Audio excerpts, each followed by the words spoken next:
Lads, we are back. Yep, still here. Hello. Not going anywhere. We're not that late to start, which is a No. relief. But We're late? I thought we were on time. no, we're not. We're never on time. We're We're always on time. we're always late, and it hurts. We're on time when we're here. All right, and on that note, all right, lads. We have a lot to talk about since our last episode on Wednesday. A ton has happened around the National Hockey League. We're going to cover everything Leafs and Habs, including the Leafs back-to-back games versus the Canucks. The Habs got a big win. Stefan Wade has talked to the media, and you know I have to gush about Cole Caulfield. The Sabres are wide open for business. The Bruins and the Caps are having much-watch hockey, and there's a bit more zest off the ice we have to talk about. The Flames fired their coach and brought back a former one, and Jim Benning talked, which is a headline on its own. Before we get there, though, and of course Brent Seabrook retired, we'll talk about that. We would be terrible if we didn't take some time to acknowledge the passing of Walter Gretzky. First off, of course, we send our deepest condolences and best wishes to the Gretzky family after the passing of Walter. Apparently, they had sort of known for the past few weeks that it was coming, and that they spent a lot of time with him. Wayne himself was talking about it. Guys, I didn't realize, maybe it's because we're younger, just how much Walter meant to the world of hockey. But just the outpour of love that I've seen on Twitter and all that shows who Walter Gretzky was as a person and as Canada's hockey dad. You guys have a thought on Walter Gretzky here? Daniel, starting with you.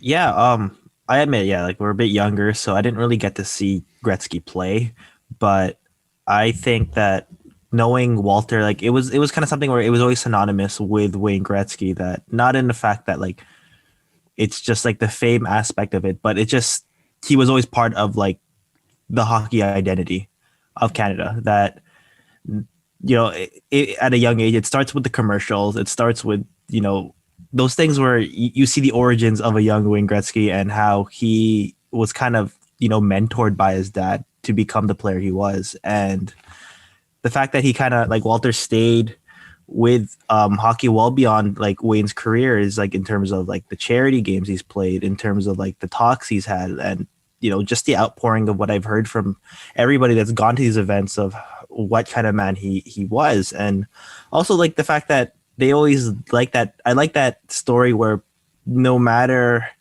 how big things came, he was always such a humble guy, that he stayed in his Bradford home, that he was a very community guy, not just there, but like it's just like that aspect of that friendship went everywhere with him. Mm-hmm.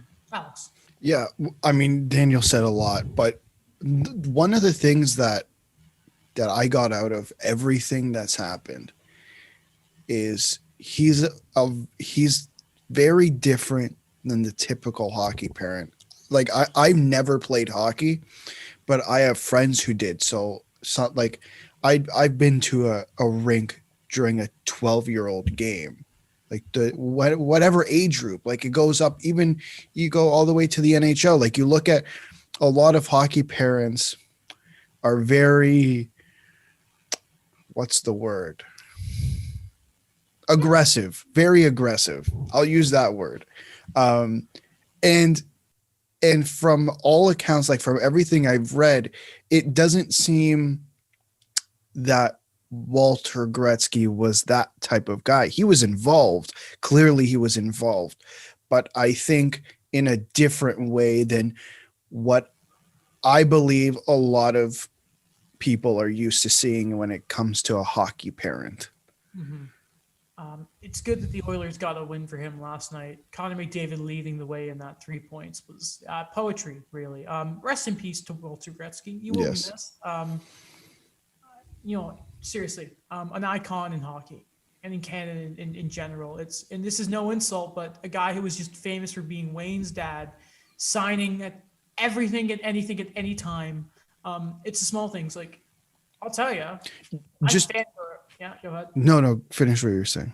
Like, at the age of 20, I think this was, I fangirled the hell out of when I met Carey Price and got him to sign a jersey for me. but that means a lot. And you can only think of as a child what it's going to be like to meet Walter Gretzky, the dad of Wayne, and he'll take the time to talk to you, to sign something for you. It's the little stuff. And you know what? That's going to mean a hell of a lot. And that's the reason you see so many people showing their support for Walter. It's the genuineness of the guy. Yeah, in 2008, it must have been I must have been going to one of my first hockey games, and my dad took me to Gretzky's the restaurant, and he just happened like not Wayne Walter happened to be there that night, and he went to every single table, and he talked to every single person. I didn't understand it at the time. I was 8 years old. I barely understood what he like. I didn't even barely understood what Wayne Gretzky was. Right. But the fact that he went around to every table and he signed something, he went around to every single table. It reminded me of when we went to 31 Thoughts both times. Elliot Friedman came and shook every single person's hand in that room. He didn't have to. And Walter Gretzky didn't have to go around to every single person in the restaurant. Yeah. From celebrating one person's life, now we'll switch gears to celebrate somebody's career, and that's Brent Seabrook. A congratulations goes out to Brent Seabrook on an amazing career. Announces his retirement on Friday. The unsung hero of those 3 Blackhawk Cup wins. Also, you talk about big wins. The Blackhawks came back to win their game against, I think it was Detroit. No, I think it was Tampa Bay, actually. Tampa, yeah, 4-3. Yeah. I think they ended up winning in the shootout. And then that, like, Kane had a wicked goal. DeBrincat got, I think it was goal 100 of his career. But Brent Seabrook, everyone thinks about it. When my first shot of Brent Seabrook is in the playoffs, him going over to Jonathan Toews after having a rough stretch, patting him on the head in the box, making sure he was okay. And from that point onwards, Blackhawk could not be beaten. Word on Jonathan Toews. We'll start with Alex, then over to you, Dan. Who? Brent Seabrook, you mean? Both, didn't I? You know what I mean. Alex, Yeah. then go ahead. Yeah. No, I think what in recent years, I think a lot of people remember Brent Seabrook because of that contract, but I think it's important to remember what he was before that contract and how important he was to the Blackhawks dynasty. I think we have to remember, like, he was an integral part of that team. When we think of the 2010s for the Chicago Blackhawks, it's Toews, it's Kane, it's Keith, it's Seabrook. Like, those are the guys you think of. Daniel, there's also part of that defense is, I think it's over 1,000 games played that Keith and Seabrook had together.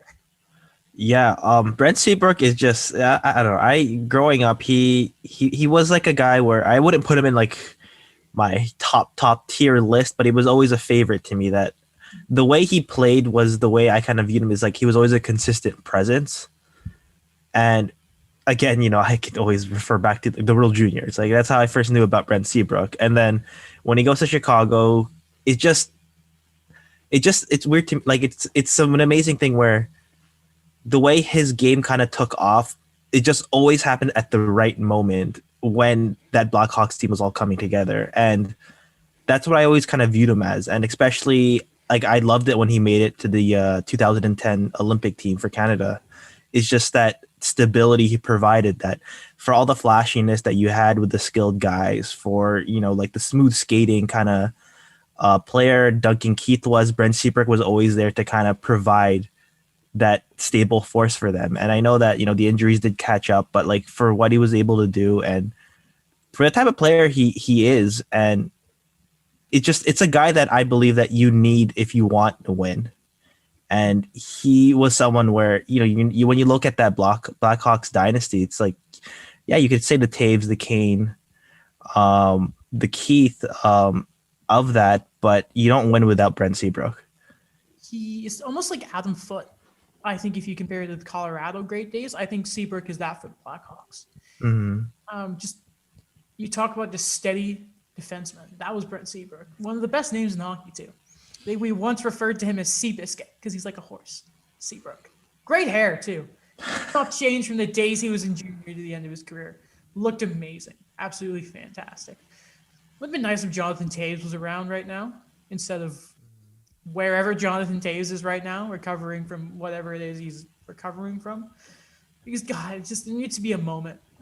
Hopefully when fans are back in the arena, that maybe they could have a real ceremony and have those guys together again. Right though. This is when we get into the real meat of the potatoes. Canada is just aflame right now in terms of hockey news. Jim Benning had a press conference on Friday. It was full of excuses.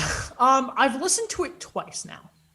So I've wasted about an hour and 15 minutes of my life hearing Jim Benning talk. I don't know about you guys, but listening to it, I just felt there was just excuses. The lack of practicing. I don't recall Travis Green ever giving that excuse, by the way. I remember him saying that, oh yeah, this team spent money because the Canucks did not on the offseason because they couldn't. There was the excuse of playing every second night. Now, I do believe the Canucks have played the most games of anyone in the league, but still, everyone is dealing with that right now. There's some news tidbits that we can talk about as we get there, but just, and we're going to get to the quote about the competitiveness in 2 years in a second here. But just when Benning talks about the start of the season itself, I want to get your guys' thoughts on this because it just feels like at this point, I don't know why Jim Benning is getting the okay to talk. And also, it feels like he was not prepared to answer any of those questions. You said something very important there. You brought the two things that you listed as excuses. Every other team in this league is dealing with the exact same thing. I get he's played two more. They've played two more games than the second most team, right? They've played 28. I believe Toronto's played 26. But practice is still an issue. Like training camp, who had training camp? I don't know. Like he's make the excuse. I mean, Kyle Dubas can come out and say this. Mark Bergevin can come out and say this if your team's losing. Where's the accountability here? We talked about accountability with Mike Babcock, Jim Benning, accountability, because it's not good enough to say I ran out of time. No, you didn't. You had plenty of time. What's funny is so they asked him about that in the press conference, obviously, and he's like, "Oh, it was simplified," and it's like, dude, no, it wasn't. That's another thing of just not thinking about when he's talking here. And what's interesting about this is, so he mentioned that they want to re-sign Travis Green. Obviously, you should want to do that. And he talked about the financial stuff makes it difficult right now, so they're looking towards more the end of the season. And Daniel, don't you just get a little nervous that running out of time, and you're this incredibly important coach is the one who needs a contract? Meanwhile, who's going to replace him?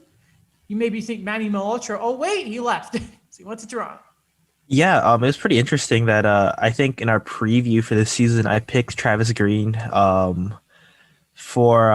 I picked him for Jack Adams, I believe. Mm-hmm. And it's just the way I see the Canucks is, and this reminds me just of the Blackhawks because we were just talking about them, but that element of a spark where things just get, things start rolling, right? And then you work on it. And for me, when I look back on 2009, that's what I see with Chicago, where, you have the emerging stars, you have the younger guys, but you don't just leave that there. I know that eventually the cap stuff eventually caught up to them, but at the same time, you were able to win before that ended up happening. Like for every Kane or Taves or Keith or Seabrook you had, you also signed a Brian Campbell, you signed a Martin Havlat, you also signed a Marian Hossa, where you bring in these veteran guys that are going to just help establish the core. And I think when I think about a spark, I think about what the Canucks had last year, where things were just going really well. They were finding players that really gelled with what the young core they were establishing. And I think Jim Benning got complacent because two things: he doesn't know how to deal money properly when it comes to managing a team, and second is just I think he relied too much on being lucky at the draft. That I know, he got Brock Besser, he got a Quinn Hughes, he got an Elias Pettersson, and he didn't have a top 3 pick in any of those. And that's not an excuse to become complacent with that kind of core. It's a reason to keep building around it, but in a smart way. Like when I think back on teams that have won, where they had like these acceleration of young talent. You don't bring in, a Jay Beagle, you don't bring in a Louis Eriksson, you don't bring in Anton Roussel to surround that type of skill, to surround these types of players that you want to keep growing for your franchise. Well, sorry, it's just the one thing about Eriksson is too very just to get the timelines right. Eriksson was brought in before I know. It's just Benning's excuse was we still had the Sedins. Hopefully he could have gelled, and he didn't. And the Sedins were didn't. 32 at the time, so I don't know what he was thinking. Mm-hmm. I think Daniel said something important there when he compared the Blackhawks and the Canucks. I think the biggest difference between those two teams are that who I don't remember who was running the Blackhawks at the time, if it was Bowman or who his predecessor was. It was Dale Talon. Up into 2009, and then Stan Bowman took over 2009, 2010. So the difference is that number one, Chicago were like a sustained good team for a long time. Plus, when they made bad decisions, they got out of it and somehow fixed it, right? Up until a certain point, then you're right. I mean, Stan Bowman's made some iffy decisions in recent years, but maybe you have to give up a Teuvo Teravainen, which is an issue. But when you're able to replace that player through drafting, through free agent signings, and like doing it properly, and like actually having a plan instead of having 10 different directions, better management. It wasn't even that with Chicago though. It was they in their heyday made the tough decisions, not with the young guys. It was with Ladd, it was with Buffalo, right. Oland as well. The Canucks, stupid. And then of course, yeah, as you say, the Blackhawks then got in trouble when they then committed to the guys. The moment they started committing their older guys and then sacrificed the Teuvo's and the Panarins, that's when everything went south. The Canucks just randomly signed a bunch of older guys who were just, oh, hey, Beagle, you want to cut 4 years? It just, what are you doing? There was no sort of sense here. Now, you talk about, by the way, lucky in drafting, Daniel, and Benning has this sort of idea of patience. He was asked, I don't remember the reporter, so I feel really bad about this, and this is why nowadays as a GM, you should never put a timeline on anything.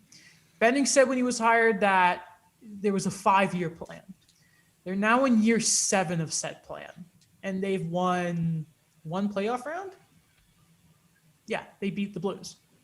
That was a playoff round. Play-in doesn't count. Okay, let's forget about that. Yeah.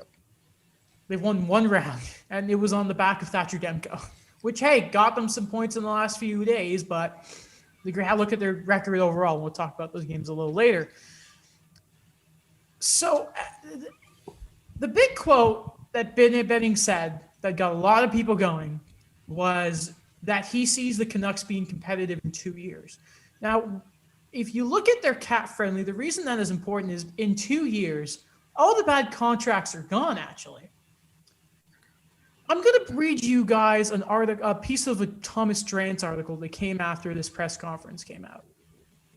Because the cap situation for the Canucks in 2 years, and we're looking basically, this would be the 2022-2023 season, is how Benning would line this up. And this is from Thomas Drance's article in The Athletic. Quote, following the 2022-2023 season, the Canucks will have to dole out another significant raise to another piece in Brock Besser, who is due a $7.5 million qualifying offer just to retain his rights that summer. With the Luongo recapture hit and the Eriksson, Roussel, Beagle contracts out expiring, that shouldn't be too cumbersome. In fact, the club should have real flexibility that offseason depending on where it lands with Pettersson and Hughes' second deals. That moment in 2 years would be the time to go for it. Doesn't sound too bad. But here's where it gets ugly. That window lasts for only one season before both Horvat, who will then be 28, and JT Miller, who will turn 30 during the 2023-2024 season, see their deals expire. Essentially, the Canucks are on pace without significant reorientation to lock themselves into 2 seasons of pain, including this mercifully shortened season, as they handle a wash of inefficient money during the flat cap era. And in exchange for enduring this, they will just have one kick at the can for the 23-24 season with their current core group. That gives me a headache. That's a lot. Just What is- thinking about. What does Horvat make now? Like 5.5? Yeah, and That's JT a steal. and JT Miller 5.25.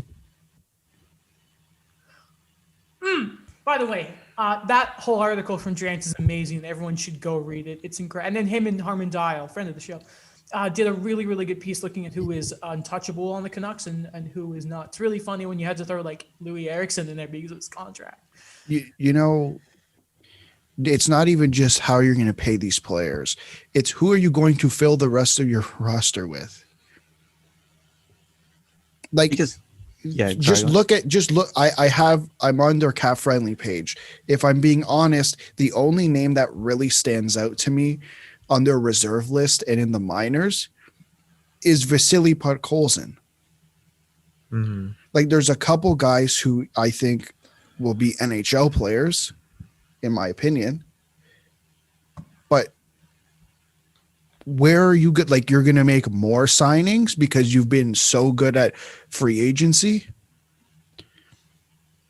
Exactly. I kind of feel that too. Like with Polkolzin, there's that added pressure now. Like I know that Niels Hoglander really kind of panned out for them the moment they needed him, but like Polkolzin, I think there's just that added pressure now because he was a top 10 pick, and the way the team's been, it's just like you really got to make sure you hit on that properly now. I don't think it's the forwards they're going to be in trouble with, though. It's going to be the defense because who's there? Byers is locked up for a long time.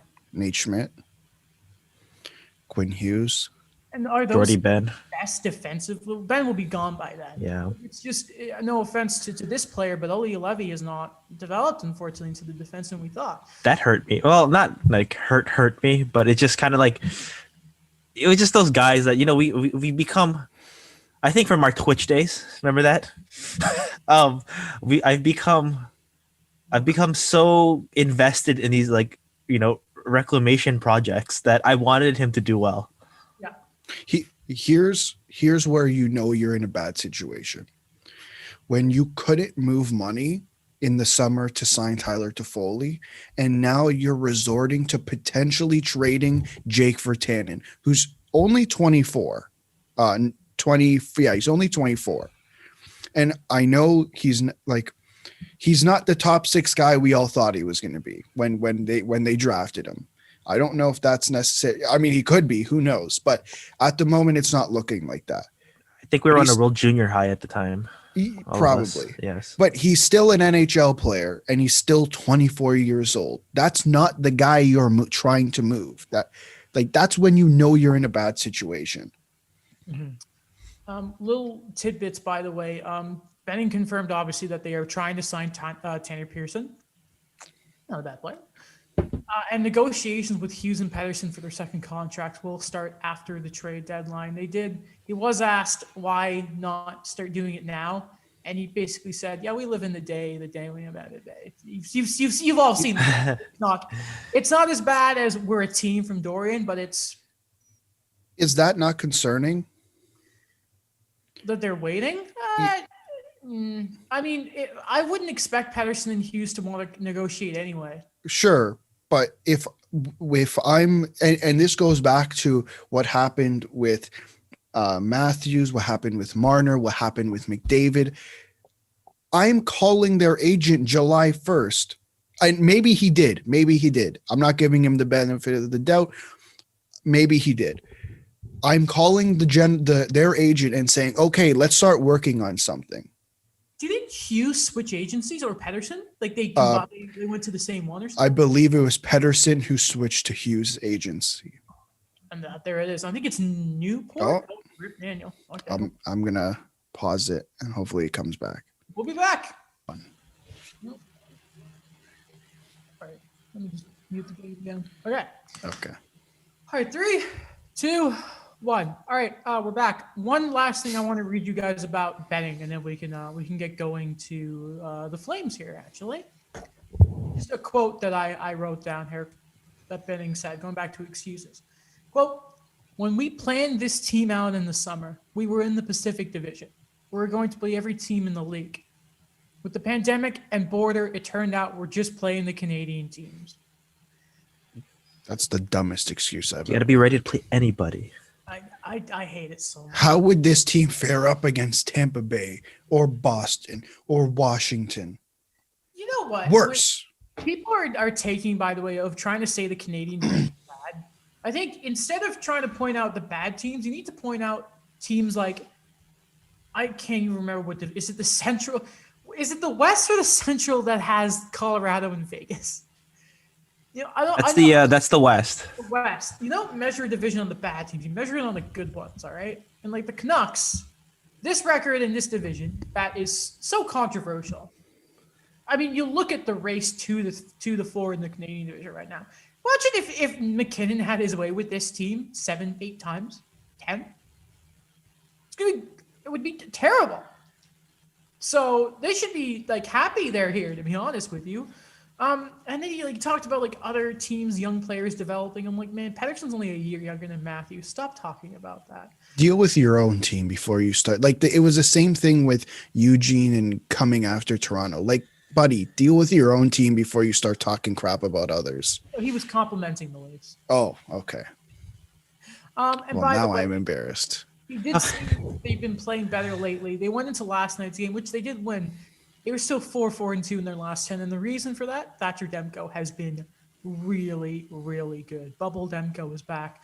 Staying in the Western Division, though. What? God Say damn that. it. The Western Conference. No, it's not even that. It's not even the Western Conference. Staying in the Canadian division. I hate these divisions so much.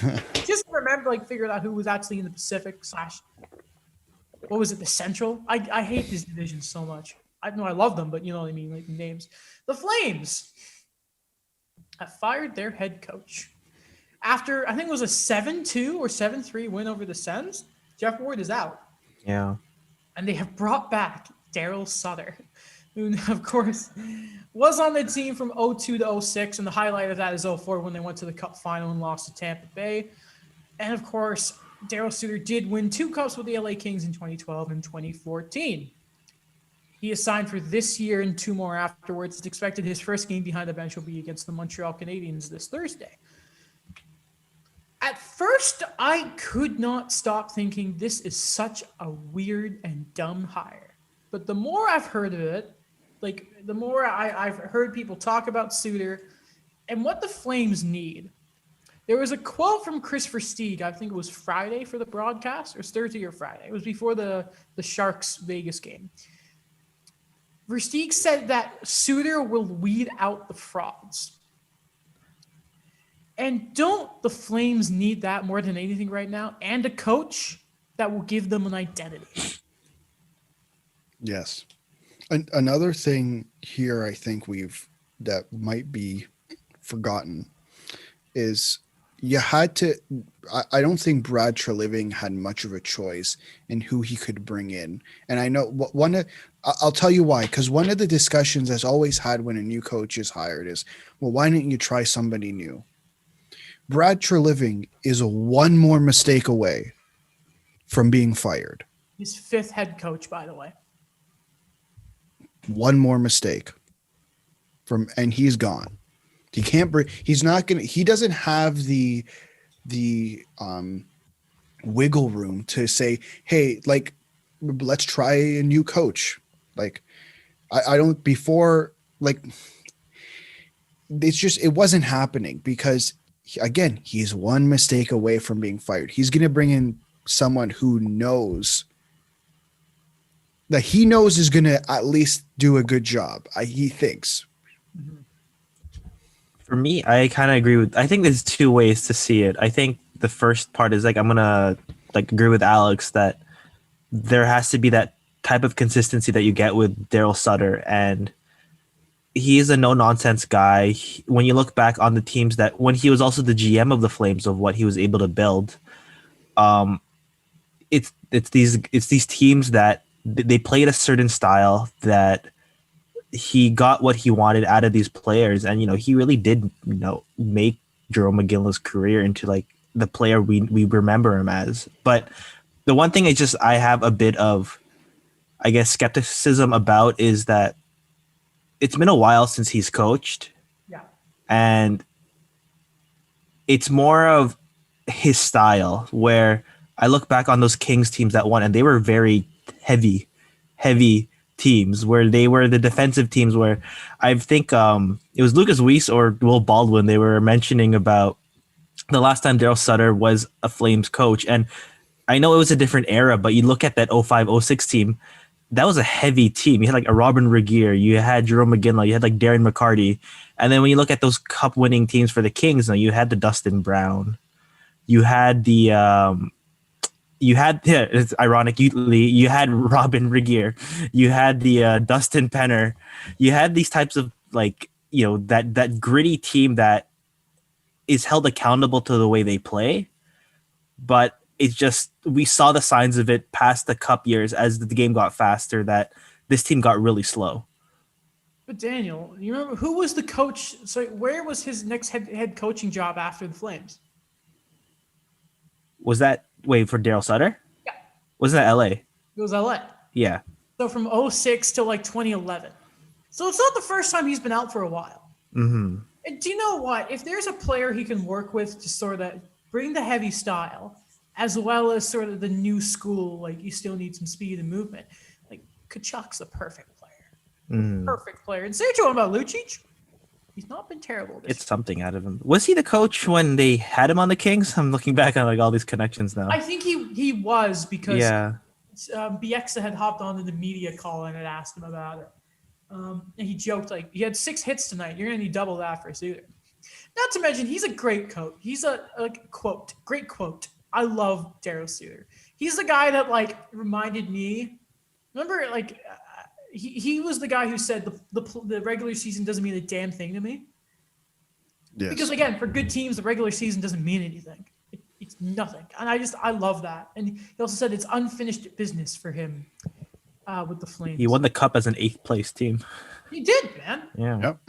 I mean, to be fair, they weren't that bad because they got Carter in the trade deadline. It was like, hey, what's up? We're good now.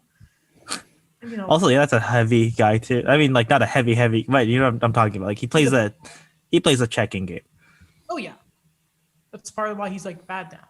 His body just fell apart. Also had Muzzin on that team too, right? It's big boys. That was Western Conference hockey, man. That was when I know that we were all kind of sad Brodeur didn't win in 2012. Like I remember looking back on those days. We were discussing it at the time, but we're looking back. There was a good Kings team. I'll tell you what's not good. We will before we get to the Bruins and Caps, I just want to mention because I looked at my TV and I saw this stat. It's combined goals between Eichel, Hall, and Skinner. Because this is the first time they've been on the same team. But 17-18, the three of them had 88 goals. 18-19, 79. Last season, 66. Well, Shortened season. Yeah, that Hall wasn't, he got traded to Arizona and the ice there is terrible, so he can't score. That's what my theory is anyway. So far this year, 4. Between those 3 players. I thought you were going to say 10, and I was going to say that's bad, but 4? 4. What's that? Who is scoring on that team? Like I didn't look at their stat. Like who's actually Reinhardt, Olovzin, and like Curtis Lazar. Exactly. Remember Curtis Lazar, the guy who ate a burger off the World net? Junior captain? Yeah, man. Weird guy. I think he was in the Flames for a bit too. Yeah, he was traded for. I think it was the pick that became Alex Formington. Really? Yeah. That's a good pick. Though on headlines last night, it was reported by the Freeds, the Fridge, as we call them, that the Sabres are apparently wide open for business as the trade deadline approaches. I wonder, is this finally the year Rasmus Ristolainen finally gets out of Buffalo? I'm gonna laugh if like a bunch of guys are traded and he's still there. I'm gonna laugh if Jack Eichel gets traded before Rasmus Ristolainen. I was about to ask who goes first, Eichel or Ristolainen. Now, Kevin Adams has said actually since our last show that that Skinner, God no, Eichel has not asked for a trade. You know what it reminds me of? What? The Last Dance. Like, there's no backstabbing going on here. Like, you don't have to say it if it's not happening. Oh, it's definitely like, listen, Patrick Laine never requested a trade, but it was understood. It was understood. Yeah. Question. What assets are you trading that will get you assets, legitimate assets in return on this team? So let's get up cap friendly, and I can only think of Rasmus Ristolainen so far. I mean, there's a couple options. You're not trading Deline. Nope. I think you'd be an idiot to trade Reinhardt because he's one of your good players. Him and Olavzin. I mean, you're not going to trade. Well, he's hurt, but you wouldn't trade Olmark. I mean, what is Colin Miller's value right now? Apparently, Brandon. I heard a couple weeks ago. I think they were saying Brandon Montour was available. It hasn't worked out for him there. He needs to find a new place. Riley Sheehan and Toby Reeder. But you don't have a lot right now. No. By Eric the way, Stahl. Taylor Hall has a no move clause. Can we remember that, by the way? So he chooses where he goes. How the hell did he get that? What are they doing? I don't know. I don't know if I feel bad for Kevin Adams or if like I shouldn't feel bad for Kevin Adams. Because this isn't all his fault. No. It really isn't. Like, I think he made a good move in bringing in Eric Stahl. I think everyone was very surprised by that. That's an asset too. You know what it reminds me of? And like this is just, beyond ridiculous. But when you build a house on a foundation, it's like they got solid pieces, but they put out like an inflatable castle. Yeah. You know what I mean? Like what there is the key pieces there, but it's just something where it's shaky. It's not something that is gonna stand the test of time. It's just you just keep adding to something that's not that, like, this example I gave about the Flames, where I know Brad Trivling, he's on the hot seat and he can't really tinker with that core right now. But it's like with the Sabres, it's like what was the core outside of Jack Eichel, but you still kept adding regardless. Everything's gone wrong. It's seriously, every part of that organization is a mess right now. You need I was talking to Alex, I think we were texting, I'm like, they need Lamoriello in there. Like, that's the kind of guy you need. Because it's just, there is something down to the attitude of that room that has just been so toxic there. And something is so clearly wrong. That's why I still don't. And this isn't against Kevin Adams, the general manager, and the job he's done so far. I think they just needed a stronger presence. They need a new coach as well. There's a lot of things this team needs. The Sabres, they're bad. I'll tell you what's not bad, though. The Caps and the Bruins are having some sort of games right now. There was the first in their series, I think it was actually the same night that Chara's first game in Boston, which was still so weird to see. Or Trent Frederick, who everyone is laughing at, but I want to talk about him a little later because I like that player, was going after Ovechkin all night. And there was this funny clip of how he tries to challenge Ovechkin. And I don't even think Ovechkin even changes his body language. He's like, I'm Alexander Ovechkin. And he must have been pestering him the whole night because at one point, they're like right outside the benches or something. And Frederick is still like going like, go, I'm Trent Frederick. Let's go, Alexander Ovechkin.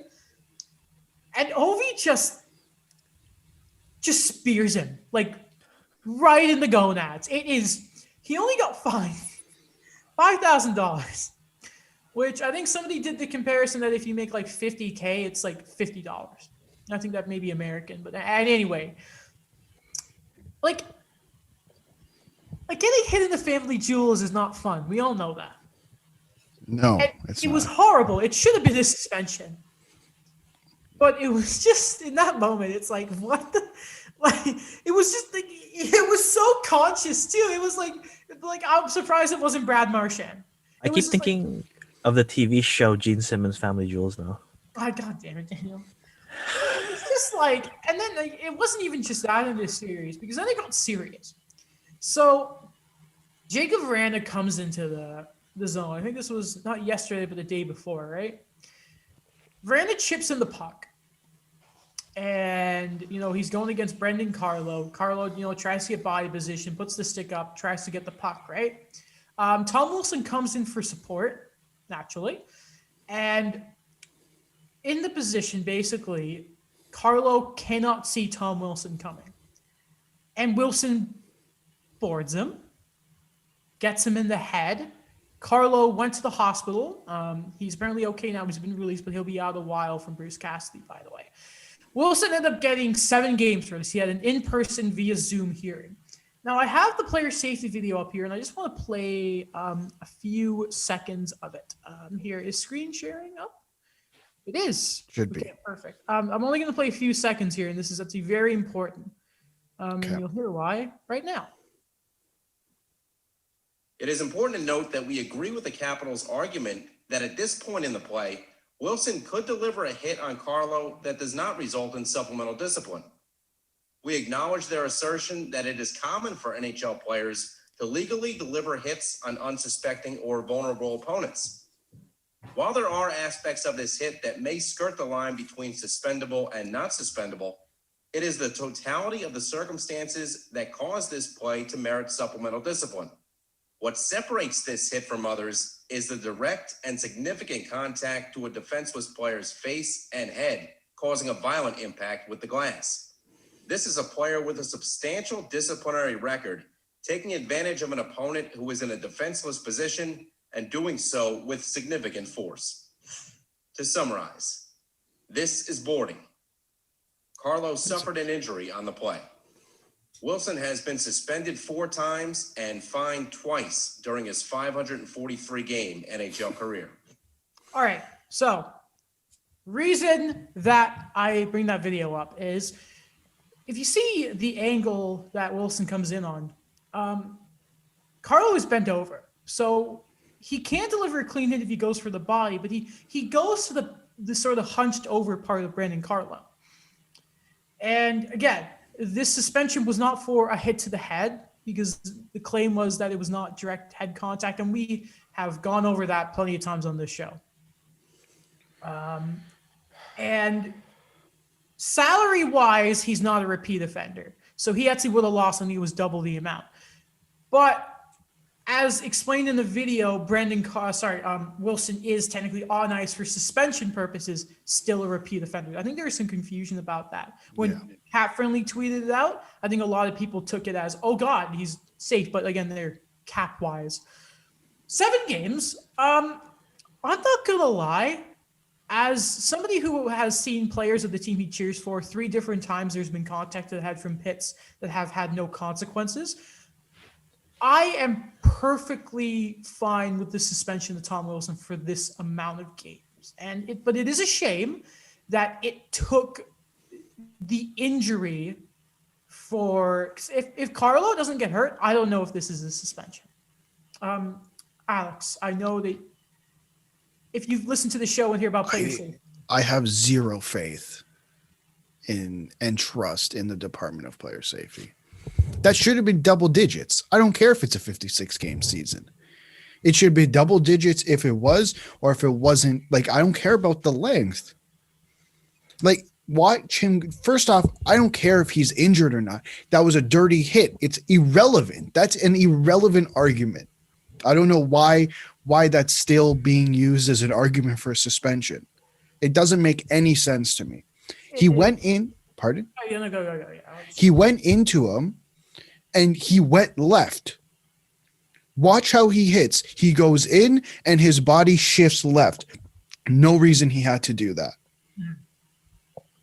So sure, don't call it a hit to the head. I guess. Like, I don't know. I don't know anymore. It doesn't feel like the Department of Player Safety.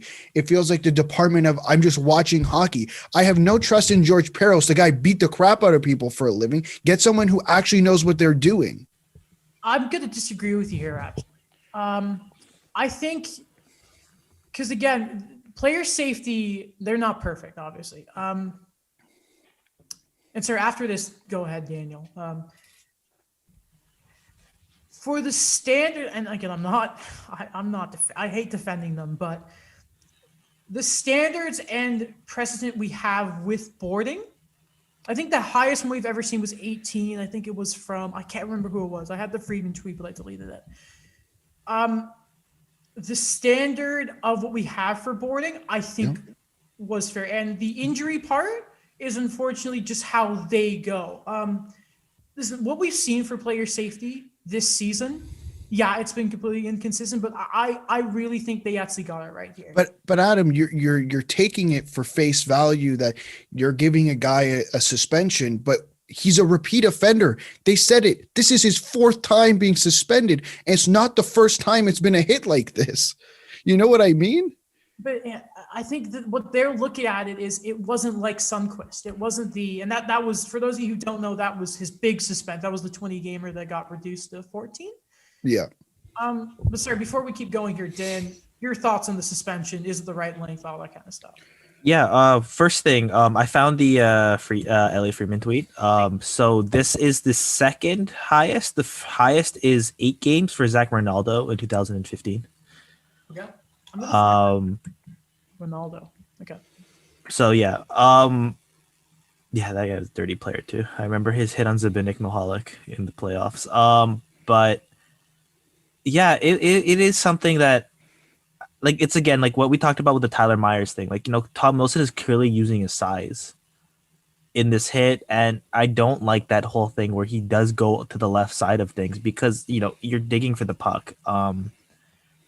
It's just something where it's an expected thing from a player like this, and I don't like how they classify it as like a boarding thing where it just so happened to hit the head. And in terms of like the 7 games, like I'm okay with that, but I kind of agree that in terms of what it should have been, what he's done in the past, like it's just something where we just don't know because it's a shortened season. But I don't know what George Parros' reasoning is for it when it comes to kind of looking for that balance of things, because like I don't know why there is a bit of like treading water in a way, and that's why I kind of see it where if you really want to root these types of hits out of the game, it's just like call it for what it was, not from like an attempt of what it tried to be.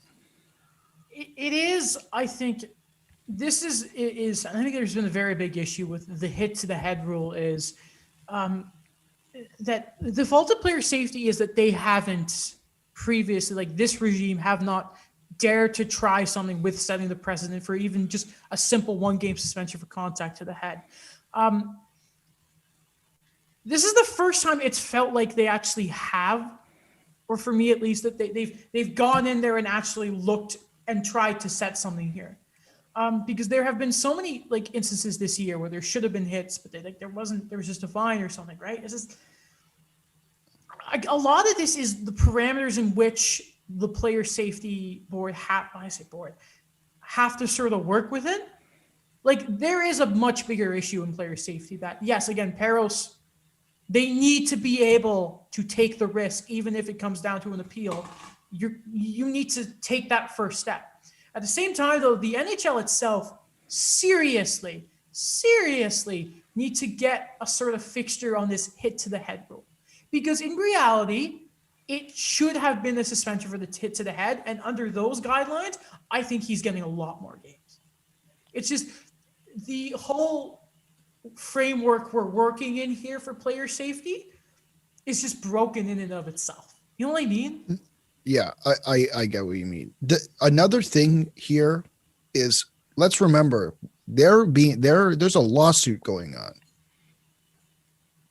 They're going to be dumping millions of dollars, and if they don't want to fix it, there's going to be the next generation of players and the next generation of players, and this is going to go past us. This is going to go past Gary Bettman, and it's just going to keep going and going and going until someone wants to deal with the reality that you are wasting millions of dollars fighting this lawsuit.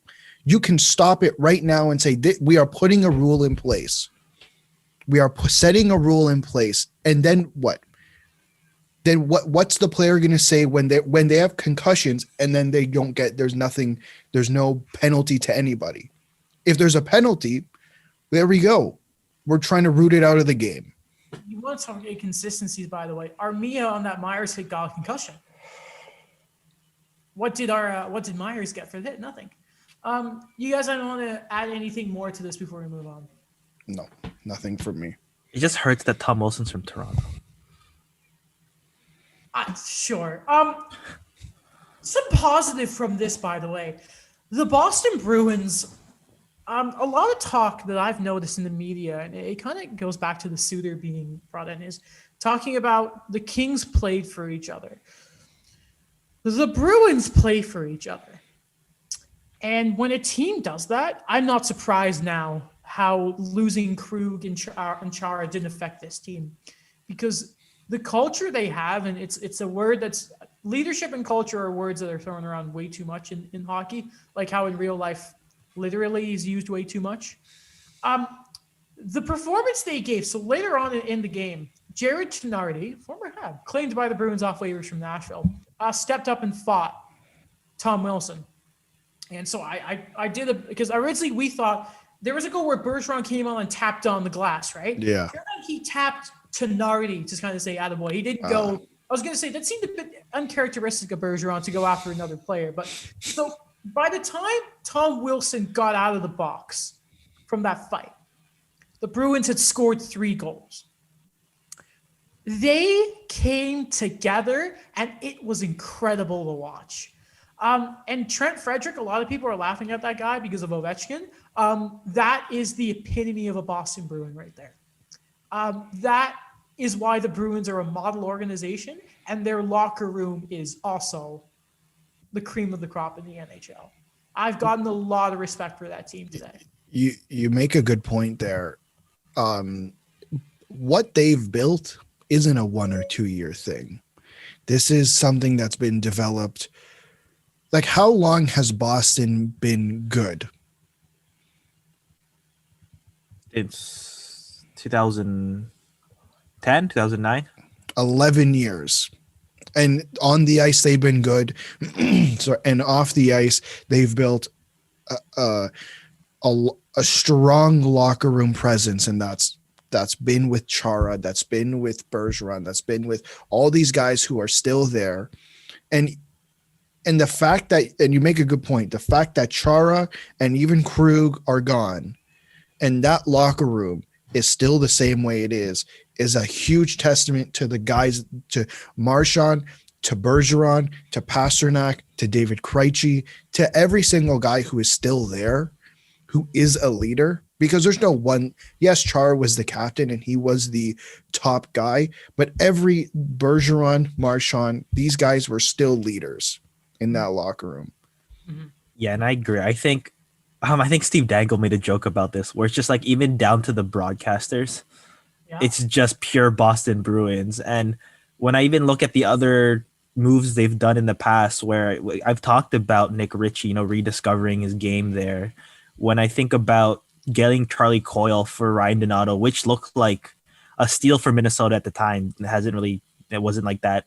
Didn't pan out like that as we saw, but just getting these guys that just fit that DNA in that team, and they've been able to roll with it, where not necessarily they are the top guys, but they're just someone that keep contributing. And when you say Jared Tenardi, where he is someone that just comes in and it's just like he's bought into the system. He's bought into, this is what's expected of you if you want to play for Boston. Yeah. I hate that they're so good. I really do. God damn it. Yeah. Right. One last little bit of headlines we're going to talk about, and then we'll get into the Leafs and the Habs, also from the Sportsnet boys. We are waiting for this to happen. Apparently, U.S.-based players are starting to get the vaccine for COVID, obviously. I am getting so sick of watching all these American teams starting to get fans in the arena. I'm getting sick and tired of seeing a country that did not take this pandemic seriously are getting all the vaccines. And in Canada, I don't think I'm getting this vaccine this year. I don't think it's going to happen. Like, I'm going to turn 22 in October and I'm not going to get vaccinated. I'm getting that feeling. I am. It freaking sucks. Like, it's, and also like, and if you listen back to around the bubble, and I was so against everything. God, does this suck for the everyday person that NHL players, and I love it, love the game, but NHL players are getting vaccines before anyone else. Like It's the a Devils. weird feeling. One more thing, Daniel. Yeah, sorry. The Devils, who entire team got it, now have fans in the arena. What the hell? Okay, now sorry, go on, Daniel. Oh yeah, sorry. No, it's good actually you put that because I'm gonna build upon that.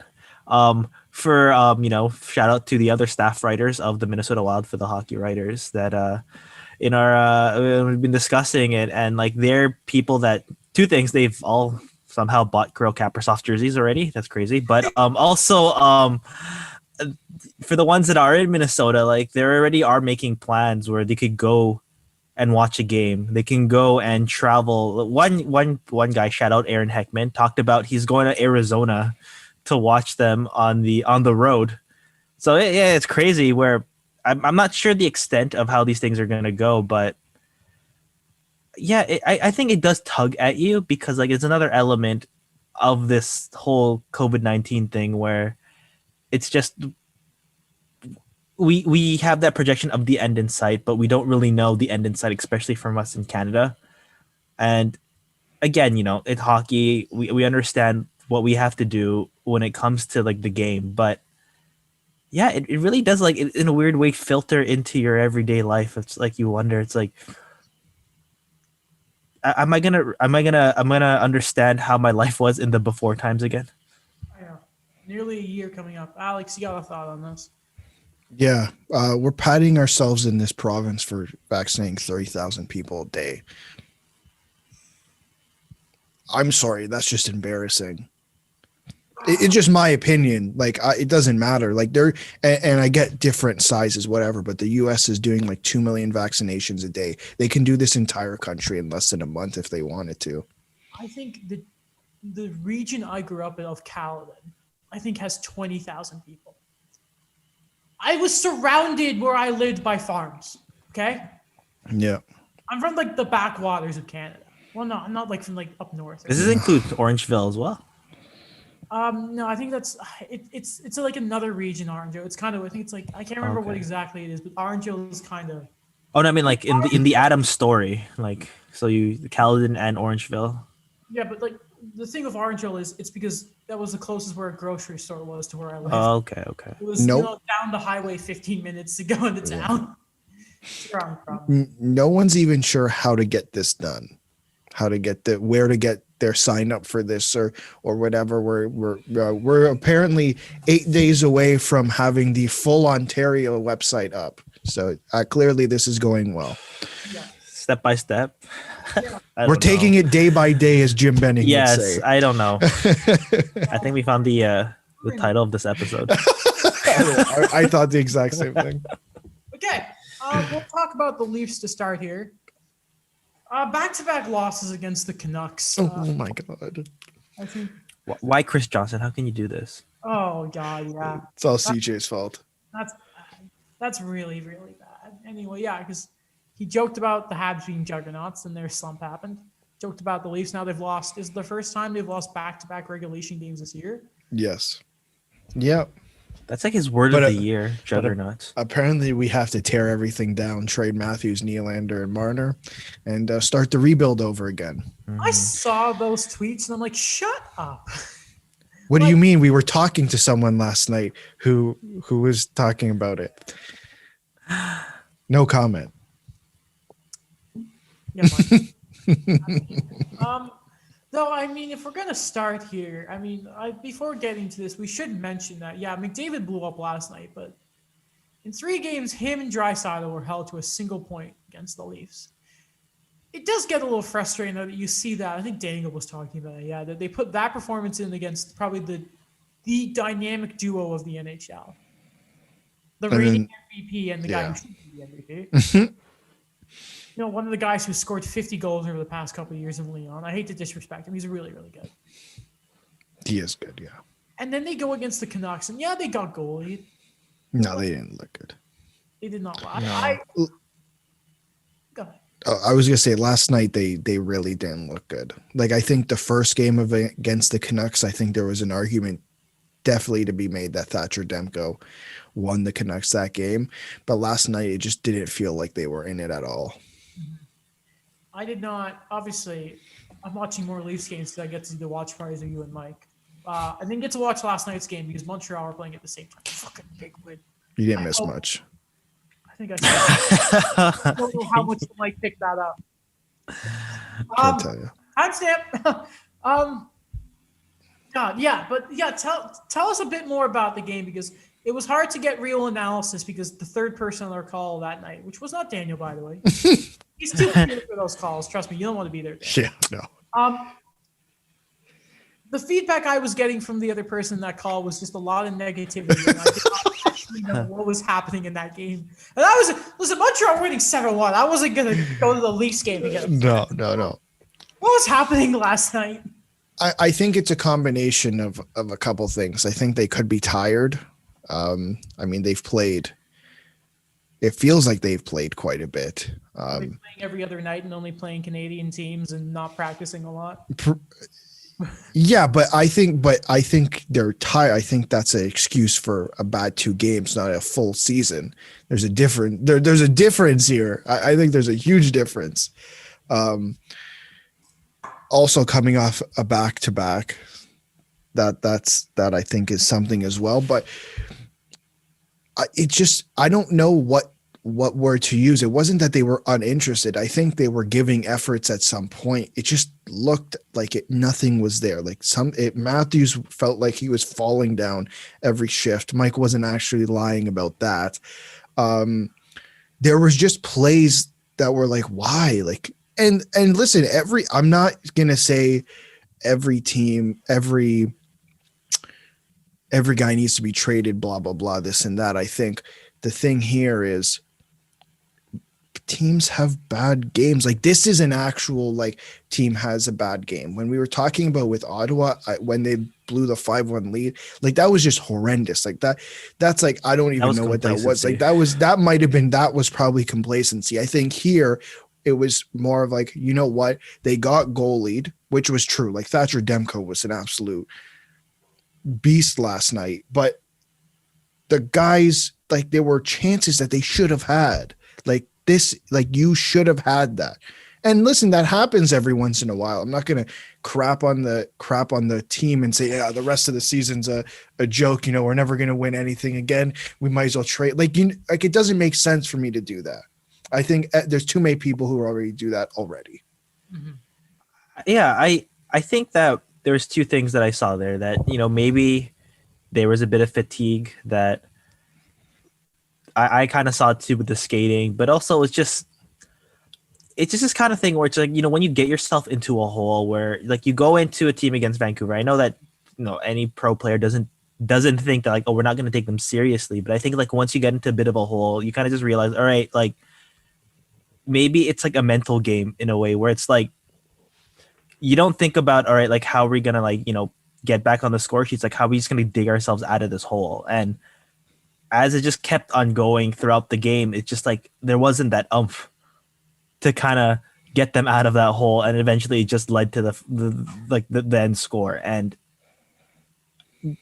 it's not a thing where, again, you know, it's all fun and games to look on Twitter on Saturday and like, oh yeah, look how this is going, you know, this is horrible. Like let's look at the same habits that the Leafs like always had, a kind of thing. But it's just magnified because it is the Leafs. So we shouldn't trade William Nylander for a delay of game penalty, is what you're saying? No. That's a damn shame. Ben I mean, would be the perfect trade partner. Listen, let me look at other markets, and like I'll use the Ducks for an example right now, where, you know, shout out to them. They just ended a 9-game losing streak, but they should be kicked out the league for beating the Avalanche with those jerseys. You look at those articles where I don't know, like people are still hesitant to say like, I don't know if we should trade Josh Manson at this point. Like it's just that balance between like what you look at for the Leafs and you will look at like mid-sized markets. It's just so magnified. Yeah. Mm. Anything else you guys want to add here? I don't think so. The Leafs will be okay. Yeah, like I think they're playing Winnipeg.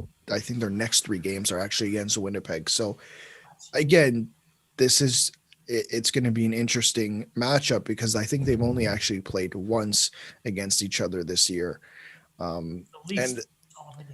Yeah, and I mean this time I think last time they didn't have Pierre-Luc Dubois.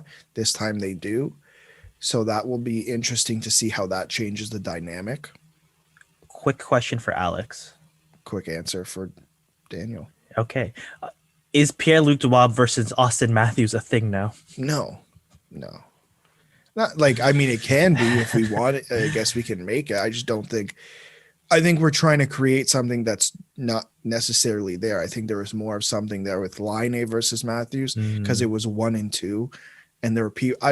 I remember at some point there was people saying Laine over Matthews. I mean, there still are. But I don't know. I don't necessarily think there's something there. Okay. I guarantee you there will be. It's going to be Scheifele versus Tavares, and it's going to be Dubois trying to shut down Austin. It's going to, because you know why there is. You're going to go back to the playoffs last year. Yeah, I know. Hot take, is it Matthews versus the Brinkat from that draft now? Okay. No. You know what, though? You know the Jets are going to be coming out strong because they got humiliated last night. Yeah. 7-1. Was it 6-1? There were just so many goals. I can't even remember. Y'all are Mia's revenge. I mean, yeah. I mean, it was pretty ugly.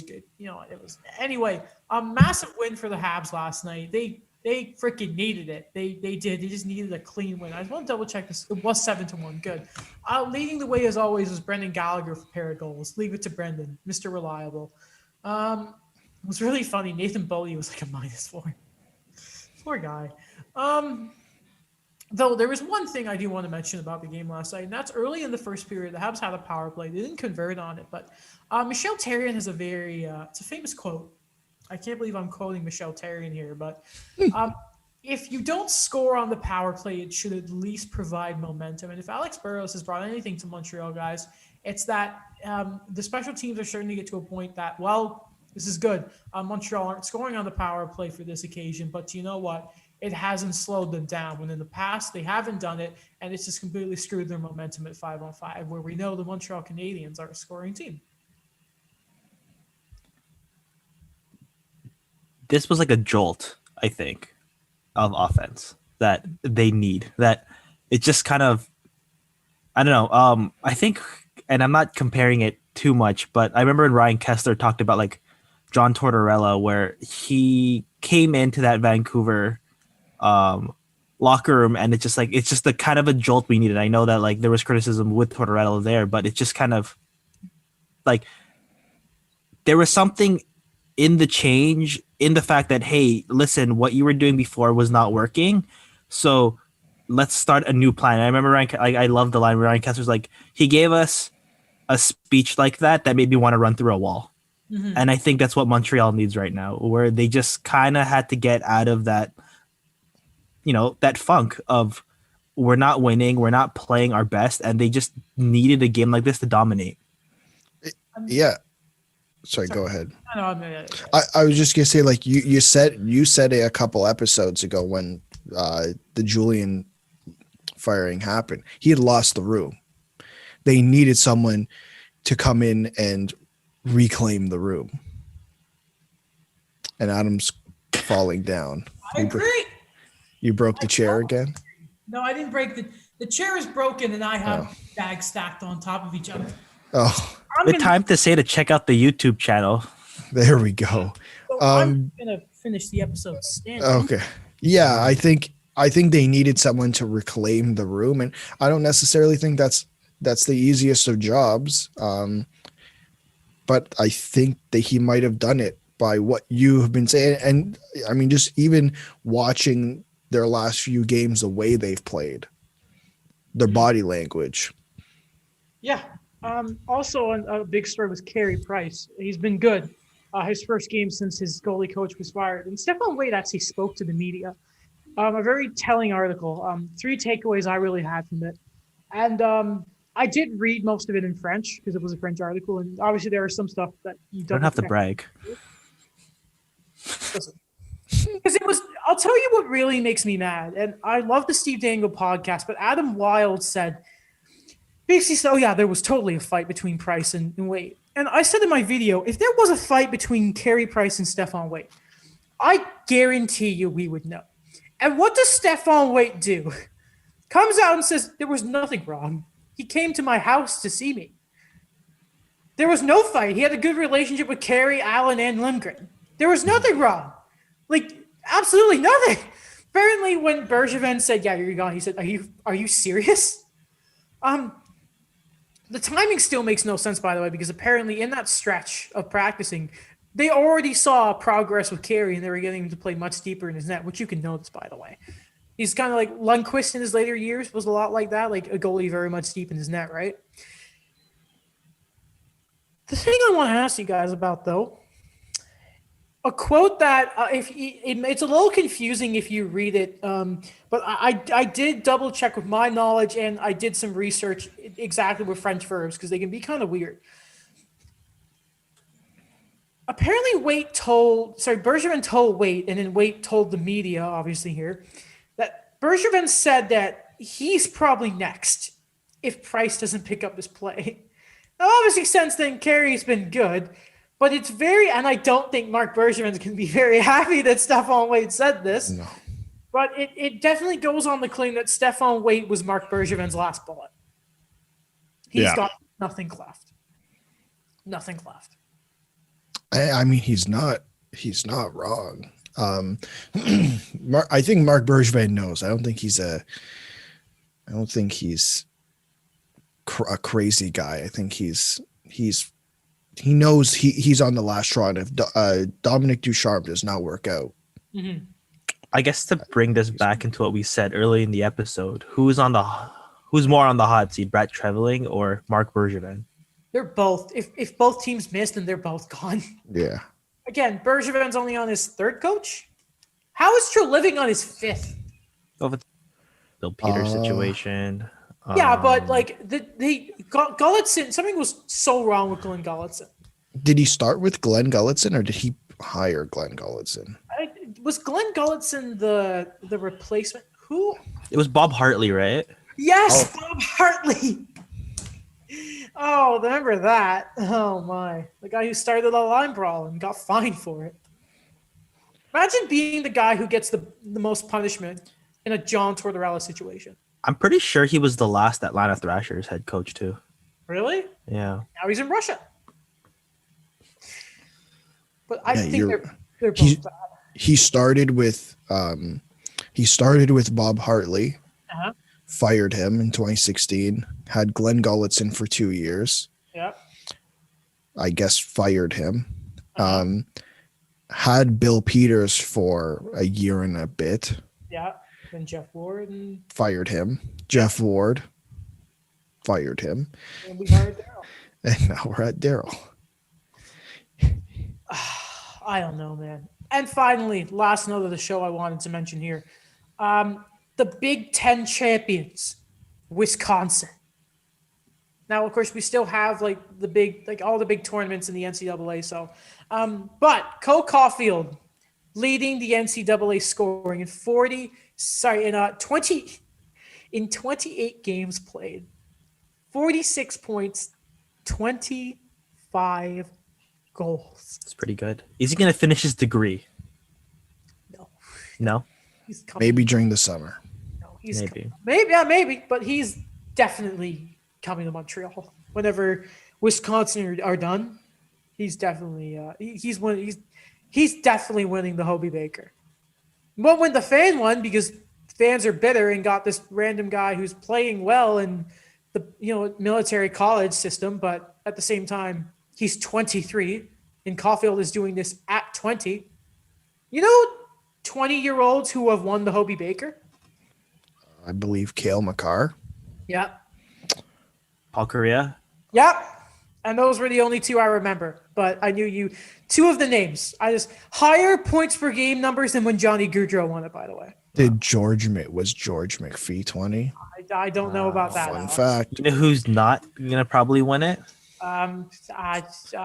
Spencer Knight. Yes. Petruzzelli.